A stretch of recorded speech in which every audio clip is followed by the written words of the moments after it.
Hello students, कैसे हैं आप सब लोग। आज का जो अपना नया टॉपिक है उसका नाम है टाइप्स ऑफ पार्टनरशिप, साझेदारी के प्रकार। इससे लास्ट टॉपिक में अपन ने डिस्कस किया था फॉर्म्स ऑफ बिजनेस में डिफरेंसेस, पार्टनरशिप वर्सेस कंपनी में पढ़ा था, पार्टनरशिप वर्सेस क्लब में पढ़ा था।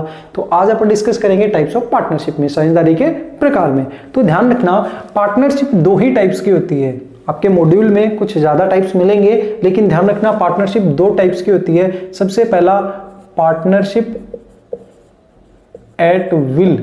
क्या? Partnership at will. हिंदी में इसे कहा जाता है ऐच्छिक साझेदारी। क्या कहा जाता है? ऐच्छिक साझेदारी। और दूसरा आता है पर्टिकुलर पार्टनरशिप। क्या आता है? Particular partnership.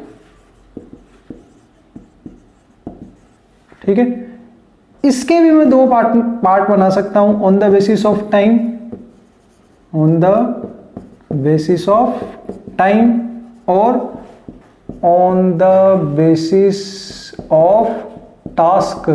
क्या? On the basis of task. तो ध्यान देना, पार्टनरशिप एट विल, ऐच्छिक साझेदारी कौन सी है? पार्टनरशिप एट विल वो है जहां पे कोई टाइम ड्यूरेशन फिक्स ना हो। कौन सी पार्टनरशिप? एक ऐसी पार्टनरशिप जिसमें कोई टाइम ड्यूरेशन फिक्स नहीं है, वो कौन सी होती है? Partnership at will. It means उसे जब चाहे तब डिसॉल्व किया जा सकता है। एज ए पार्टनर मेरे मन में यही कि यार पार्टनरशिप को खत्म करना है, पार्टनर को जाके कहूंगा भैया पार्टनरशिप खत्म करो और पार्टनरशिप खत्म हो जाएगी।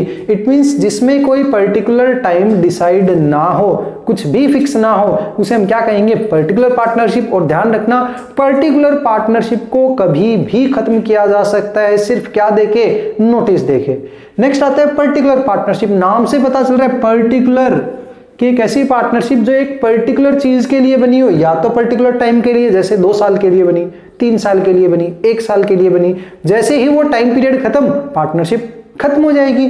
दूसरा, on the basis of task, किसी टास्क को लेके, डैम बनाने के लिए बनी, जैसे ही डैम बना पार्टनरशिप खत्म। सड़क बनाने के लिए बनी, जैसे ही सड़क बनी पार्टनरशिप खत्म। तो on the basis of task का मतलब जो एक पर्टिकुलर टास्क के लिए बने, वो कौन सी होगी? Particular partnership. एक बात और ध्यान रखना, अगर on the basis of time बनी है या on the basis of task बनी है, इट मींस पर्टिकुलर पार्टनरशिप है और उसका टाइम या टास्क खत्म होने के बाद भी अगर उसको कैरी ऑन किया जा रहा है तो वो इनवैलिड नहीं होगी, वो किसमें कन्वर्ट हो जाएगी? पार्टनरशिप एट विल में। क्यों? क्योंकि अब उसे कभी भी नोटिस देके तोड़ा जा सकता है। क्लियर है? तो पार्टनरशिप एट विल जिसमें कोई टाइम फिक्स ना हो, पर्टिकुलर पार्टनरशिप में या तो टाइम बेसिस पे बने या फिर किसी टास्क बेसिस पे बने। जैसे ही ये पूरा हुआ, ये पार्टनरशिप खत्म हो जाएगी। फिर भी अगर आप इसे चालू रखते हो तो ये किसमें कन्वर्ट हो जाएगी? पार्टनरशिप एट विल में कन्वर्ट हो जाएगी। क्लियर है? अब अपन डिफरेंस, अब अपन टाइप्स देखेंगे, टाइप्स ऑफ पार्टनर्स। क्या? टाइप्स ऑफ पार्टनर्स के पार्टनर्स कितने टाइप के होते हैं? Type of partners.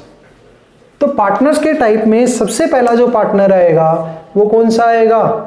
Active partner. क्या? एक्टिव बोल दो या आप इसको एक्चुअल बोल दो या आप इसको क्या बोल सकते हो?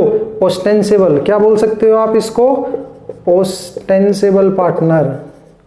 अब ये क्या है? चलो मैं एक बार यहां टाइप लिख देता हूं। एक्टिव के बाद मैं लिख सकता हूं डोरमेंट या स्लीपिंग, या मैं बात करूं इनएक्टिव।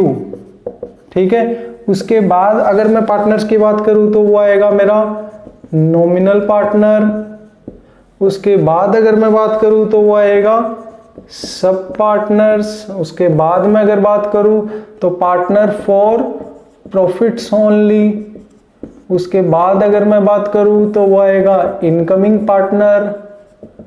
उसके बाद अगर मैं बात करूं तो वो कौन सा आएगा? Outgoing partners. ठीक है, ठीक है। अब डिस्कस करते हैं। सबसे पहले कौन सा टाइप है? एक्टिव और एक्चुअल और ऑस्टेंसिबल पार्टनर। तो ध्यान रखना, एक ऐसा बंदा जो या तो एग्रीमेंट के थ्रू पार्टनर बना है, बाय एग्रीमेंट, या एक ऐसा पार्टनर जो कि बिजनेस में एक्टिवली पार्टिसिपेट करता है, बाकी पार्टनर्स के साथ मिलके जो काम करता है एक्टिव होके, उसे हम क्या कहेंगे?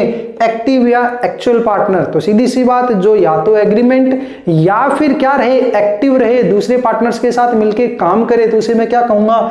Active partner. और ध्यान रखना, एक्टिव पार्टनर हमेशा थर्ड पार्टी के लिए रिस्पॉन्सिबल रहेगा।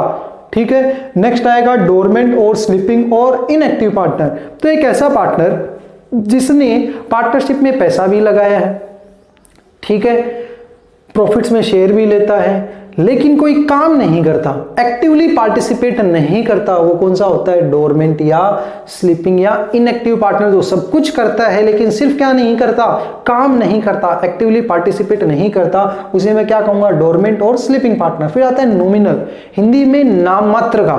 अब नॉमिनल या नाम मात्र का मतलब क्या होता है, एक ऐसा बंदा जो पार्टनरशिप फर्म को अपना नेम यूज करने की परमिशन देता है कि भाई तू मेरा नाम यूज कर ले, न तो कैपिटल कंट्रीब्यूशन करता है, न ही एक्टिवली पार्टिसिपेट करता है, न ही प्रॉफिट्स में से हिस्सा लेता है।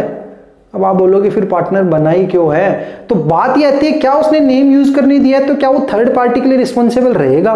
तो ध्यान रखना, थर्ड पार्टी के लिए आप हमेशा as a nominal partner responsible रहोगे। तो अब इसका फंडा क्या है, ध्यान देना, मैंने कोई कंप्यूटर से रिलेटेड एक कंपनी बनाई और मैंने बिल गेट्स को कहा कि भैया तू मेरा पार्टनर बन जा। अब आप लोग हंसोगे, बिल गेट्स को पार्टनर बनाने की बात कर रहा हूं। मैंने कहा तू मत बन, तू अपना नाम यूज करने के लिए दे सिर्फ। तो जैसे मैं उसका नाम यूज करूंगा उसके नाम से भीड़ हो जाएगी मेरे पास, तो इसलिए मैंने उसको पार्टनर बनाया। न तो वो कोई काम कर रहा है, नहीं उसने पैसा लगाया, नहीं वो प्रॉफिट ले रहा है। तो आप बोलोगे सर उसने नाम यूज करने ही क्यों दिया, क्योंकि कल को अगर कोई लफड़ा हुआ तो उसको तो पकड़ा ही जाएगा। हाँ बिल्कुल पकड़ा जाएगा, इसीलिए वो क्या करेगा, एक लमसम अमाउंट मांग लेता है, भैया मेरे को तो 500 करोड़ रुपए दे दे, मेरे को 2000 करोड़ रुपए दे दे।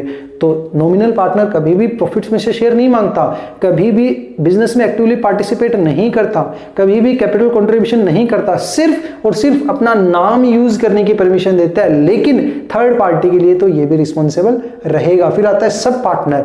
अगर एक पार्टनर किसी दूसरे बंदे को अपने प्रॉफिट्स में से हिस्सा देने लग जाए, उसको पार्टनर बना ले, तो उसे हम क्या कहेंगे, सब पार्टनर। लेकिन ध्यान रखना, सब पार्टनर पार्टनर का पार्टनर है, न कि पार्टनरशिप का। इट मींस पार्टनरशिप इसको नहीं जानती और ये पार्टनरशिप को नहीं जानता, तो किसी भी एक्ट के लिए न तो ये रिस्पॉन्सिबल होगा और न इसके किसी एक्ट के लिए पार्टनरशिप रिस्पॉन्सिबल होगी। ये सिर्फ क्या है, पार्टनर का पार्टनर है, न कि पार्टनरशिप का पार्टनर। क्लियर है। नेक्स्ट आता है पार्टनर फॉर प्रॉफिट ओनली। ये वो बंदा है जो सिर्फ क्या लेगा, प्रॉफिट में पार्टिसिपेट करेगा, लॉसेस को नहीं लेगा। ये माइनर भी हो सकता है और माइनर के अलावा भी कोई हो सकता है, सिर्फ क्या लेगा, प्रॉफिट्स, लॉस में इसकी कोई हिस्सेदारी नहीं होगी।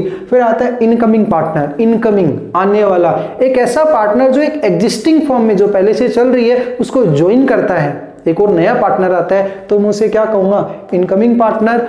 आउटगोइंग पार्टनर, लास्ट जो कैटेगरी आती है आउटगोइंग, एक ऐसा पार्टनर जो पार्टनरशिप बिजनेस को क्या कर रहा हो, छोड़ के जा रहा हो, उसे हम क्या कहेंगे, आउटगोइंग पार्टनर कहेंगे। तो हमेशा ध्यान रखना कि इन लोगों को, ये सारे लोग जिनके नाम के आगे भी पार्टनर लग गया, सिर्फ किसको छोड़ के, सब पार्टनर को छोड़ के थर्ड पर्सन के लिए रिस्पॉन्सिबल होंगे। क्लियर है। लेकिन ये बंदा अगर छोड़ के जा रहा है, चलो वो नोटिस देने की बात है, वो हम नोटिस के अंदर ही डिस्कस करेंगे। तो यहां हमने क्या डिस्कस किया, टाइप्स ऑफ पार्टनर्स। एक्टिव किया जो एक्टिवली पार्टिसिपेट करता है, डोरमेंट जो एक्टिवली पार्टिसिपेट नहीं करता, नॉमिनल जो सिर्फ नेम यूज करने की परमिशन देता है, सब पार्टनर जो पार्टनर का पार्टनर होता है, थर्ड पार्टी के लिए रिस्पॉन्सिबल नहीं होगा, प्रॉफिट्स ओनली सिर्फ प्रॉफिट लेगा, लॉस नहीं, इनकमिंग आने वाला और आउटगोइंग जाने वाला। तो ये था अपना क्या, टाइप्स ऑफ पार्टनरशिप। क्लियर है। आई होप आप सब लोगों के डाउट्स क्लियर हुए होंगे, और अगर आपको फिर भी कोई डाउट्स है तो आप कमेंट कर सकते हो, और अगर आपको वीडियो पसंद आया हो तो सब्सक्राइब कीजिए और शेयर कीजिए। Thank you.